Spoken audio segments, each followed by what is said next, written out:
ಇವತ್ತಿನ ವಿಪಕ್ಷ ಸ್ಥಾನದಲ್ಲಿರುವಂಥ B J P ಸೂಕ್ತ ರೀತಿಯಲ್ಲಿ ಹೋರಾಟ ಮಾಡ್ತಾ ಇಲ್ಲ ಅನ್ನೋದು ನಿಮ್ಮ ಅರ್ಥನ? ಇವತ್ತಿನ ದಿನ ಇವಾಗ ಅಶೋಕ್ ಅವರು ತಮ್ಮದೇ ಪ್ರಯತ್ನಗಳನ್ನು ಮಾಡಿದ್ದಾರೆ, ನಾನು ಇಲ್ಲ ಅಂತ ಹೇಳೋದಿಲ್ಲ. ಆದರೆ ಅಧ್ಯಕ್ಷರಾಗಿ ಮತ್ತು ಪಕ್ಷ ಶಾಸಕರ ನಮ್ಮ ಅಶೋಕ್ ಅವರ ನೇತೃತ್ವದಲ್ಲಿ ಇರ್ತಕ್ಕಂಥವ್ರು ಇನ್ನೂ ಒಗ್ಗೂಡಿ ನಮ್ಮ ಮೂಡ ಒಂದು ತಾರ್ಕಿಕ ಹಂತಕ್ಕೆ ತಗೊಂಡು ಹೋಗ್ತಕ್ಕಂಥ ಅವಶ್ಯಕತೆ ಇತ್ತು. ಪಾದಯಾತ್ರೆ ಇಲ್ಲಿಂದ ಅಲ್ಲಿ ಪಾದಯಾತ್ರೆ ಇವಾಗ ನೋಡಿ, ಪಾದಯಾತ್ರೆ ಮಾಡಿದ್ದು ಅಲ್ಟಿಮೇಟ್ ಆಗಿ ಅವರೆಲ್ಲರೂ ಕೂಡ SIT ರಚನೆ ಮಾಡ್ಕೊಂಡಿದ್ದೀವಿ ಅಂದರು, ಅವರೇ ಕ್ಲೀನ್ ಚೀಟ್ಗಳನ್ನ ಹಾಕ್ಸ್ಕೊಂಡ್ರು, ಅವರೇ ಎಲ್ಲರೂ ಕೂಡ ಇದು ಮಾಡಿದರು.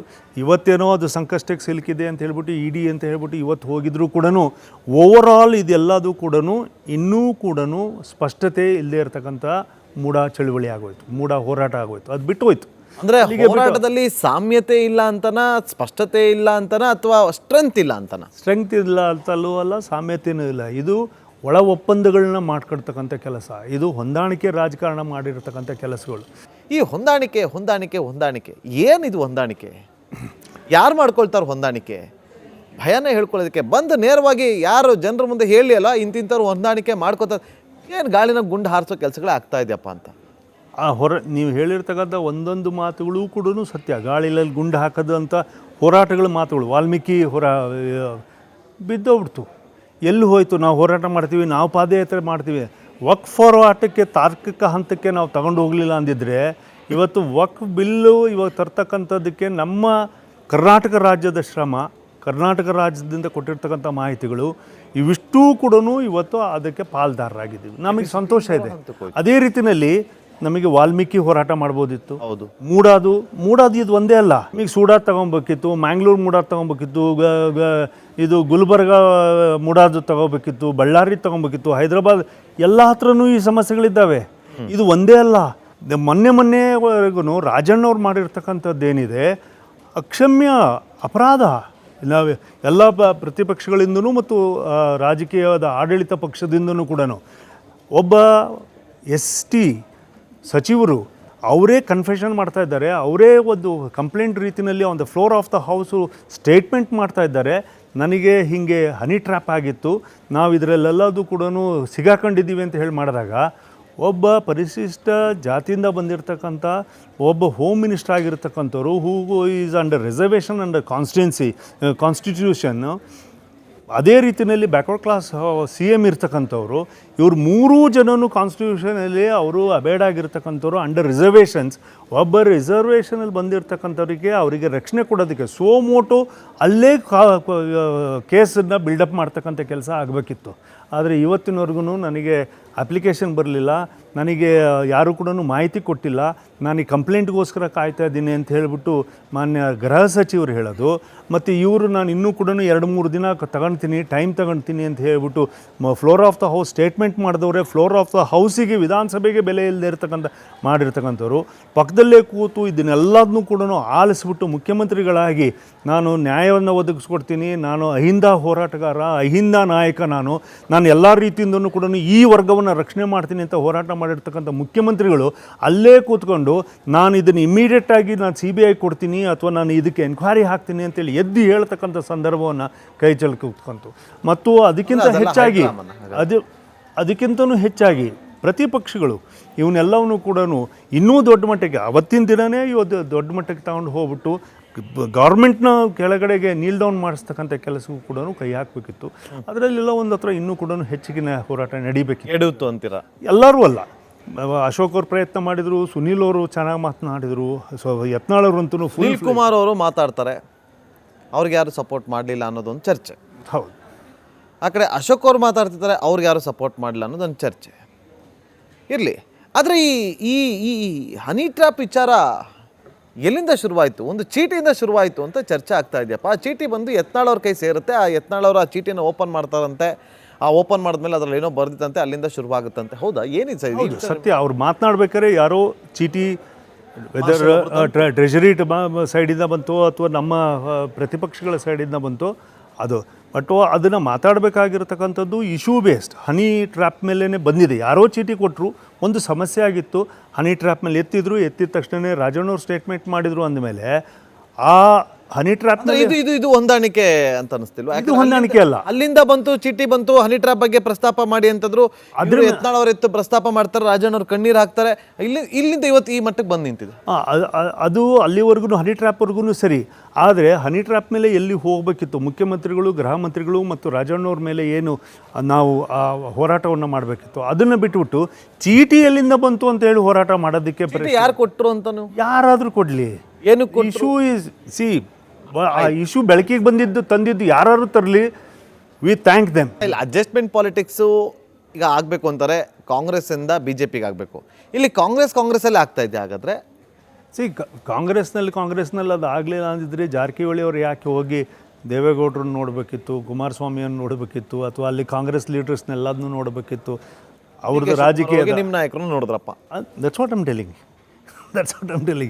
ಇವ್ರನ್ನ ನೋಡೋದು, ಅವ್ರನ್ನ ನೋಡೋದು, ಇವ್ರ ಕಡೆಯಿಂದ ನೋಡ್ಕೊಳೋದು. ಈ ಥರದ ರಾಜಕಾರಣದಲ್ಲಿ ಕರ್ನಾಟಕದ ಏಳಿಗೆ, ಅಭಿವೃದ್ಧಿ ಮತ್ತು ಫೈನಾನ್ಷಿಯಲ್ ಕಂಡೀಷನ್ಸು ಫುಲ್ ಕೊಲಾಪ್ಸ್ ಆಗಿರ್ತಕ್ಕಂಥದ್ದನ್ನು, ಆಡಳಿತ ಅಂತಲೂ ಕುಸಿದು ಹೋಗ್ಬಿಟ್ಟಿದೆ ಬಿಡಿ. ಹೋರಾಟ ಶುರು ಮಾಡಿದಾರಲ್ಲ ಬಿ ಜೆ ಪಿಯವರು, ಅಹೋರಾತ್ರಿ ಧರಣಿ.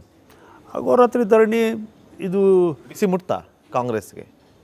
ಅದು ಜನ ಹೇಳ್ತಾರೆ ಮತ್ತು ಮೀಡಿಯಾಗಳು ಎಲ್ಲವೂ ಕೂಡ ನೋಡಿದ್ದೀರಿ. ನಾವೆಲ್ಲ ಸರ್, ನಾನು ತುಂಬ ಚಿಕ್ಕವನಿರ್ಬೋದು. ರನ್ನಿಂಗ್ ರೇಸಲ್ಲಿ ಒಂದು ಆರಂಭ ಅಂತ ಇರುತ್ತೆ, ಒಂದು ಅಂತ್ಯ ಇರುತ್ತೆ. ನಿಮ್ಮಲ್ಲಿ ಆರಂಭ ಆಗ್ತದೆ, ಅಂತ್ಯ ಕಾಣ್ತಾನೆ ಇಲ್ಲ ಅಂತ. ಅದಕ್ಕೋಸ್ಕರನೇ ಆರ್ಗನೈಸೇಷನಲ್ಲಿ ಈ ಬದಲಾವಣೆಗಳನ್ನು ತರಬೇಕು ಅಂತೇಳಿ ನಾವು ವಿನಂತಿ ಮಾಡ್ಕೊಂಡಿದ್ದೀವಿ. ಆರಂಭನೂ ಕೂಡ ಅನೇಕ ಆರಂಭಗಳಾಗಬೇಕು. ಬಿಕಾಸ್ ನಮಗೆ ಒಂದು ಗುರಿಯನ್ನು ಮುಟ್ಟೋದಕ್ಕೆ ಎಷ್ಟೋ ಥರದ ರೇಸ್ಗಳಲ್ಲಿ, ಎಷ್ಟೋ ಥರದ ಒಲಿಂಪಿಕ್ಸ್ನಲ್ಲಿ ಹೇಗೆ ಒಂದು ಡೆಕತ್ಲಾನ್ ಅಂತ ಹೇಳ್ಬಿಟ್ಟು ಬೇರೆ ಬೇರೆ ಆಯಾಮಗಳಿದ್ದಾವೋ, ಇಲ್ಲೂ ಕೂಡ ರಾಜಕಾರಣದಲ್ಲಿ ಬೇರೆ ಆಯಾಮಗಳನ್ನು, ಬಟ್ ಗುರಿ ಒಂದೇ, ನಾವೆಲ್ಲರೂ ಕೂಡ ಗೋಲ್ಡ್ ಮೆಡಲಿಸ್ಟ್ ಆಗಬೇಕು ಅನ್ನೋದು. ಆ ಗೋಲ್ಡ್ ಮೆಡಲಿಸ್ಟ್ ಆಗಬೇಕು ಅಂತಂದರೆ ನಾಯಕನ ಬದಲಾವಣೆ ಆಗಬೇಕಾ ಅಥವಾ ನಾಯಕತ್ವದ ಮೇಲೆ ಬದಲಾವಣೆ ಆಗಬೇಕು? ನಾಯಕತ್ವ ಮತ್ತು ನಾಯಕ. ಯಾಕಂದರೆ ನಾಯಕತ್ವನ ಹುಡುಕಕ್ಕೆ ಹೋದಾಗ ನಾಯಕ ಸಿಗ್ತಾನೆ. ನಾಯಕ ಸಿಕ್ಕ ಮೇಲೆ ಅದಕ್ಕೆ ಒಂದು ಗುರಿ ಸಿಗುತ್ತೆ, ಗೋಲ್ಡ್ ಮೆಡಲ್ ಸಿಗುತ್ತೆ. ನೇರವಾಗಿ ವಿಜೇಂದ್ರ ಅವ್ರ ಬಗ್ಗೆನೇ ಕೇಳ್ತಾ ಇದ್ದೀನಿ. ಈಗ ನಿಮ್ಮ ದೋಣಿಯ ನಾವಿಕ ವಿಜೇಂದ್ರ ಅವ್ರು ಆಗಿದ್ದಾರೆ. ಸರಿ ನಡೆಸ್ತಾ ಇಲ್ವಾ ದೋಣಿನ? ನಮ್ಮ ಒತ್ತಾಯ ಅದೇ ಇರೋದು. ಅದು ಸರಿಯಾದ ಸರಿ ನಡೆಸ್ತಾ ಇದ್ದಾರಾ ಇಲ್ವಾ? ಸರಿಯಾದಂಥ ಹಾದಿಗೆ ಇಲ್ಲ ಅಂತ ಹೇಳಿಬಿಟ್ಟೆ ನಮ್ಮೆಲ್ಲರ ಭಾವನೆ ಇದೆ. ಅದನ್ನು ನಾವು ಅವರಿಗೆ, ವರಿಷ್ಠರಿಗೆ ನಾವು ರಿಕ್ವೆಸ್ಟ್ ಮಾಡ್ಕೊಂಡಿದ್ದೀವಿ. ಇದಂತೂ ಮುಂದಿನ ನಮ್ಮ ಪಕ್ಷವನ್ನು ಅಧಿಕಾರಕ್ಕೆ ತರೋದ್ರಲ್ಲಿ ಇದಂತೂ ಸರಿಯಾದಂಥ ಹಾದಿ ಅಲ್ಲ ಅಂತ ಹೇಳಿಬಿಟ್ಟು ನಮ್ಮ ವಿನಂತಿ ಇದೆ. ಅದಕ್ಕೆ ಒಂದು ಒಳ್ಳೆಯ ಉತ್ತರ ಸಿಗುತ್ತೆ ಅಂತಕ್ಕಂಥ ವಿಶ್ವಾಸ ನಮ್ಮೆಲ್ಲರಿಗೂ ಇದೆ. ವಿಜೇಂದ್ರ ಅವರು ತಮ್ಮ ಹಾದಿಯಲ್ಲಿ ಹೋಗ್ತಿದ್ದಾರಾ ಅಥವಾ ಆ ಹಾದಿಯಲ್ಲಿ ಹೋಗೋದನ್ನು ತಪ್ಪಿಸ್ತಿದ್ದಾರಾ ಅಥವಾ ಹಾದಿಯ ದಿಕ್ಕನ್ನೇ ಬದಲಿಸ್ತಿದ್ದಾರಾ? ಅದು ಅವರಿಗೆ ಬಿಟ್ಟಿರ್ತಕ್ಕಂಥ ವಿಚಾರ. ಅದಕ್ಕೆ ನಾವು ಉತ್ತರ ಕೊಡೋದು ತುಂಬ ಕಷ್ಟ. ಯಾಕಂದರೆ ಯಾವ ಹಾದಿಯಲ್ಲಿ ಅವ್ರು ಇದ್ದಾರೋ ಗೊತ್ತಿಲ್ಲ ನನಗೆ. ಯತ್ನಾಳ್ ಅವರು ಹೇಳಿದ್ರು ವಿಜೇಂದ್ರ ಅವ್ರನ್ನ ಹೆದರ್ಸಿಟ್ಕೊಂಡಿದ್ದಾರೆ, ಯಡಿಯೂರಪ್ಪನ ಅರೆಸ್ಟ್ ಮಾಡ್ತೀವಿ ಅಂತೇಳಿ. ಅದು ಅವರ ಯತ್ನಾಳ್ ಅವರಿಗೆ ಕೇಳಬೇಕು. ಯಾಕಂದರೆ ಅವರ ಮಾತುಗಳಲ್ಲಿ ನಾನು ಹೇಗೆ ಅವರು ದಾಖಲಾತಿಗಳನ್ನು ಇಟ್ಕೊಂಡಿದ್ದಾರೋ ಅಥವಾ ಹೇಗೆ ಅವರು ಅದನ್ನು ಪರಿಕಲ್ಪನೆಯನ್ನು ಮಾಡ್ಕೊಂಡಿದ್ದಾರೋ, ಹೇಗೆ ಅವರು ಅದನ್ನು ಪ್ರತಿಪಾದನೆ ಮಾಡ್ತಾರೆ ಅನ್ನೋದು ನನಗೆ ಗೊತ್ತಿಲ್ಲ. ಬಟ್ ನನ್ನ ದೃಷ್ಟಿಕೋನದಿಂದ ಇವತ್ತು ನಾಯಕತ್ವದ ಬದಲಾವಣೆ ಅಥವಾ ಆರ್ಗನೈಸೇಷನಲ್ಲಿ ರಿವ್ಯಾಂಪಿಂಗ್ ಆಗ್ತಕ್ಕಂಥದ್ದು ಅನಿವಾರ್ಯತೆ ಇದೆ ಬಿ ಜೆ ಪಿನಲ್ಲಿ. ಅದು ಆಗಬೇಕು ಅನ್ನೋದು ನಮ್ಮ ಒತ್ತಾಯ ಇದೆ. ನಾಯಕತ್ವ ಬದಲಾವಣೆ ಆಗಬೇಕು ಅಂತಂದರೆ ಇನ್ನೊಬ್ಬ ನಾಯಕನನ್ನು ಹುಡುಕುವಂಥ ಕೆಲಸ ಆಗಬೇಕು. ಆ ನಾಯಕ ಸಿಕ್ಕಿದ್ದಾರಾ? ಅದನ್ನು ನಮ್ಮ ವರಿಷ್ಠರು ಮತ್ತು ಪಕ್ಷದ ಹಿರಿಯರು ಎಲ್ಲರೂ ಸೇರಿ ಮಾಡ್ತಾರೆ. ನಮಗೆ ಒಳ್ಳೆಯ, ಇವಾಗ ಹೆಂಗಿದ್ರು ಆಂತರಿಕವಾಗಿರ್ತಕ್ಕಂಥ ಪ್ರಜಾಪ್ರಭುತ್ವದ ಸಂಘಟನಾತ್ಮಕವಾಗಿ ಇವತ್ತು ಇದು ನಡೀತಾ ಇದೆ, ಪರಿವರ್ತನೆಯ ಇದರಲ್ಲಿ ನಡೀತಾ ಇದೆ. ಹಾಗಾಗಿ ಕೇಂದ್ರದ ರಾಷ್ಟ್ರೀಯ ಅಧ್ಯಕ್ಷರುಗಳು ಆಯ್ಕೆ ನಡಿಬೋದು ಸದ್ಯದಲ್ಲೇ. ವಿಜೇಂದ್ರ ಅವರನ್ನು ಕೆಳಗಿಳಿಸಿದ್ರೆ ಲಾಸ ಗೇನ? ವಿಜೇಂದ್ರ ಅವ್ರನ್ನ ಕೆಳಗಡೆ ಇಳಿಸಿದರೆ ಗೇನ್. ಮುಂದಿನ ದಿನಗಳಲ್ಲಿ ಅವರನ್ನು ಇಳಿಸಿದ ಮೇಲೆ ಅದು ಗೊತ್ತಾಗುತ್ತೆ. ಪರ್ಯಾಯ ನಾಯಕ ರೆಡಿ ಇದ್ದಾರಾ? ಅದನ್ನು ತೀರ್ಮಾನ ಮಾಡ್ತಾರೆ. ಅಲ್ಲ, ಇಲ್ಲಿ ರೆಡಿ ಇದ್ದಾರಾ? ಯಾರೇ ಆದರೂ ನಾನು ರೆಡಿ ಇದ್ದೀನಿ. ಇನ್ನೊಂದು ವಿಚಾರ ಹೇಳಿದ್ರೆ ಯತ್ನಾಳ್ ಅವರು ಇವಾಗ ನಮ್ಮ ಪಾರ್ಟಿಯಲ್ಲೇ ಇಲ್ಲ. ಪಾರ್ಟಿಯಲ್ಲೇ ಇಲ್ಲ ಅಲ್ಲ, ಅವಾಗ ಹೇಳ್ತಾ ಇದ್ರು ಯತ್ನಾಳ್ ನಾನು ರೆಡಿ ಇದ್ದೀನಿ ರಾಜ್ಯಾಧ್ಯಕ್ಷ. ಅವರು ಇದ್ದಿದ್ರೆ ಅವರು one of the tallest leaders. ಒಂದು ವೇಳೆ ಯತ್ನಾಳ್ ಅವ್ರನ್ನ ವಾಪಸ್ ಕರ್ಕೊಂಡ್ಲೇ ಇಲ್ಲಪ್ಪ ಪಾರ್ಟಿಗೆ, ಮತ್ತೊಬ್ಬ ನಾಯಕ ಅಲ್ಲಿ ಹುಟ್ಟಿಸ್ತಾರೆ. ನಿಮ್ಮ ನಡೆ ಏನು ಅಂತ ಅಲ್ಲ, ನಮ್ಮ ಹೋರಾಟ ಬಿ ಜೆ ಪಿ ಪಕ್ಷವನ್ನು 2028ಕ್ಕೆ ನಾವು ಅಧಿಕಾರಕ್ಕೆ ತರ್ತಕ್ಕಂಥ ನಿಟ್ಟಿನಲ್ಲಿ 130 ಬೆಂಚ್ ಮಾರ್ಕ್ನ ನಾವು ಕ್ರಾಸ್ ಮಾಡಬೇಕು. ಬಿ ಜೆ ಪಿಲಿ ಇದ್ಕೊಂಡೆ ನಾವು ಯಾವುದೇ ಹೊಸ ಪಾರ್ಟಿ ಮಾಡ್ತಾ ಇಲ್ಲ, ನಾವು ಪಕ್ಷ ಬಿಡ್ತಾ ಇಲ್ಲ. ನಮ್ಮ ಟೀಮ್ ಈಸ್ ಇಂಟ್ಯಾಕ್ಟ್ ನಾವೆಲ್ಲರೂ ಒಂದೇ ಮಾತಿನಲ್ಲಿದ್ದೀವಿ, ಒಂದೇ ಸ್ವರದಲ್ಲಿದ್ದೀವಿ, ಒಂದೇ ಹೋರಾಟದ ಲೈನ್ನಲ್ಲಿದ್ದೀವಿ. ನಾವು BJP ಪಕ್ಷವನ್ನು ಅಧಿಕಾರಕ್ಕೆ ತರಬೇಕು ಅನ್ನೋದನ್ನ ಒಂದೇ ಮಾತಿನಲ್ಲಿದ್ದೀವಿ. ಈಗ ಒಂದು ವೇಳೆ ಯತ್ನಾಳ್ ಅವರು ನಮ್ಮನ್ನು ವಾಪಸ್ ಕರ್ಕೋತಿಲ್ಲ, BJP ಬಿಟ್ಟು ಬಂದುಬಿಡಿ, ನಾವೆಲ್ಲ ಒಗ್ಗಟ್ಟಾಗೋಣ, ನಾವೊಂದು ಪಕ್ಷ ಕಟ್ಟೋಣ ಅಂತೇಳಿ ಏನಾದರೂ ತೀರ್ಮಾನ ತಗೊಂಡ್ರೆ? ಭಾಳ ದೂರದ ಮಾತುಗಳು ಇವೆಲ್ಲ. ಯಾಕಂದರೆ ಅವರು ಆ ನಿರ್ಧಾರ ಮಾಡೋದಿಲ್ಲ, ನಾವು ಈ ನಿರ್ಧಾರದಿಂದ ಹೊರಗಡೆ ಹೋಗೋದಿಲ್ಲ. ಆಯ್ತು, ಈಗ ನಾಯಕತ್ವ ಬದಲಾವಣೆ ಆಗಲ್ಲ. ಒಂದು ನಾವು ನಮ್ಮ ದಾರಿಗೆ ಅವ್ರನ್ನ ಕರ್ಕೊಂಬರ್ಬೇಕು, ಇಲ್ಲ ಅವ್ರ ದಾರಲ್ಲಿ ನಾವು ಹೋಗಬೇಕು. ನಿಮ್ಮ ಉದ್ದೇಶ ಸರಿ ಮಾಡಬೇಕು, ಒಂದು ಒಳ್ಳೆಯ ಒಂದು ಉದ್ದೇಶವನ್ನು ಇಟ್ಕೊಂಡಿದ್ದಾಗಿದ್ದರೆ ನಾಯಕತ್ವ ಬದಲಾವಣೆ ಮಾಡಲಿವ ಬೇಡ, ನಾವು ನಾಯಕತ್ವದ ಅದೇ ನಾಯಕದ ಜೊತೆಯಲ್ಲಿ ನಾವು ಮುಂದೆ ಹೋಗೋಣ, ಹೋರಾಟವನ್ನು ಮಾಡೋಣ ಅಂತೇಳಿ ಯಾಕೆ ಹೋಗಬಾರ್ದು?